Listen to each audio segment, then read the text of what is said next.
લક્ષ્ય ન્યૂઝ, એક નજર, એક લક્ષ્ય.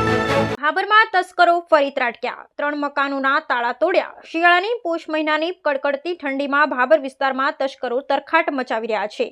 ત્યારે હમણાં થોડાક સમય પહેલા થયેલ ચોરીનો ભેદ ઉકેલાયો નથી, ત્યારે વધુ એક ચોરીની ઘટના સામે આવી છે, જેમાં ભાભરની માધવ સિટી સોસાયટીના 3 મકાનોના ગત મોડી રાત્રે કોઈ અજાણ્યા ઈસમોએ તાળા તોડી તરખાટ મચાવ્યો હતો, જેમાં શિક્ષક અશોકભાઈ આશલના મકાનના દરવાજાનો નકુચો તોડી મકાન અંદર પ્રવેશ કરી અજાણ્યા ઈસમોએ સેટી, પલંગ તેમજ તિજોરી તોડી અંદર રહેલા વસ્તુઓ વેરવિખેર કરી અંદાજે રોકડા રૂપિયા 10,000 તેમજ ચાંદીની લક્કી, ઝાંઝરી વગેરે ચોરી કરી નાસી ગયેલ. આ બાબતે ભાભર પોલીસ મથકે જાણ કરવામાં આવેલ.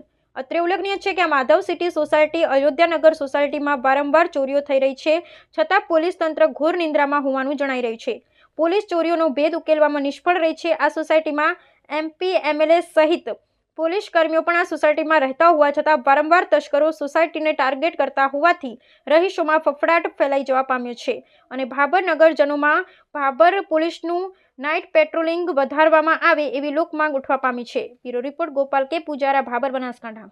ખેમાભાઈ અજયભાઈ, ગામ ખડોલ. મારો બબલો અહીંયા શિક્ષકમાં નોકરી કરે છે, મીઠા, અને માધવ સિટીમાં મકાન છે. પહેલું મકાન તૂટ્યું બાપજીનો જાસનવાડાના, એમને એથી ના તૂટ્યું એટલે આ લોકો અહીંયા આવીને આ મકાનને લોક તોડ્યું. લોક તોડતા ન તૂટ્યું તો પછી તામેથી લોકોએ આખો પેલો શું કહે અને મજાગરો ખેંચી લીધો અને અંદર જઈ અને તિજોરી, લુગડો, તિજોરી ખોલી. તિજોરીમાંથી લોકોએ જે પૈસા હતા કંઈક 10,000 રૂપિયા લીધા છે. બીજું કંઈક છોકરાને પહેરવાનું હોય, પાયલને ફાયલને જે હોય એ બધું ચોરી કરી દે. જો આ સોસાયટીની અંદર આ સરકાર ભાજપની હોય અને આ સોસાયટીની અંદર MP, MLA રહેતા હોય અને PI ખુદ રહેતા હોય, છતાં જો ચોરી થતી હોય તો પોલીસની નિષ્ક્રિયતા છે. એટલે સાબિત થાય છે કે પોલીસ પણ આમાં ભળેલી છે. એટલે આવા જો ગરીબ માણસોને જો આ ચોરી થતી હોય તો મોટા માણસોને શું આવે? તો સરકાર આની સત્રે તાત્કાલિક તપાસ કરે અને રૂઢા ગુનેગારોને પકડીને એની જેલને હવાલે કરે. અગાઉ અહીંયા ચોરી અને અગાઉ કહે છે આ લોકો કે ભાઈ ચોરી થયેલી છે, એટલે લગભગ આ પોલીસ કઈ નિષ્ક્રિયતા દાખવે છે. પોલીસના હાથની વાત છે. પોલીસ ધારે તો હાજર સાહેબ 2 કલાકમાં આ લોકોને પકડી લે. જય હિન્દ, જય ભારત. શું નામ બાપુ? ખેમાભાઈ અજયભાઈ આસલ, ગામ ખડોલ. ભાઈ ખેમાભાઈ આસલ. હું માધવ સિટીમાં છેલ્લા 1 વર્ષથી રહું છું.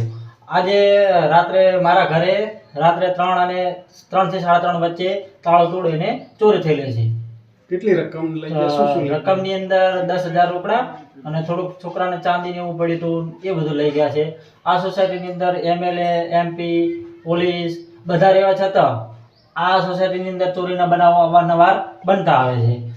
તો એને લગતી કોઈ કામગીરી સરસ થાય તો સારું. આજે રાત્રે 3 ઘરે તાળા તૂટ્યા.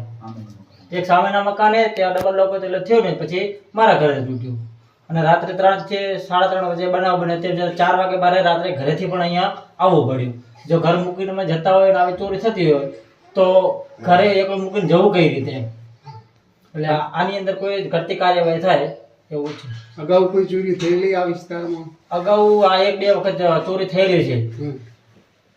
એ ચોરો કોઈ પકડાયા? કઈ એ પકડાયા એટલે માહિતી લગભગ પકડાયા નથી, એટલે જ આ બીજી વખત થઈ. જો પકડાયો હોત તો અત્યારે આ અહીંયા ઘરે ચોરી થઈ હોત નહીં.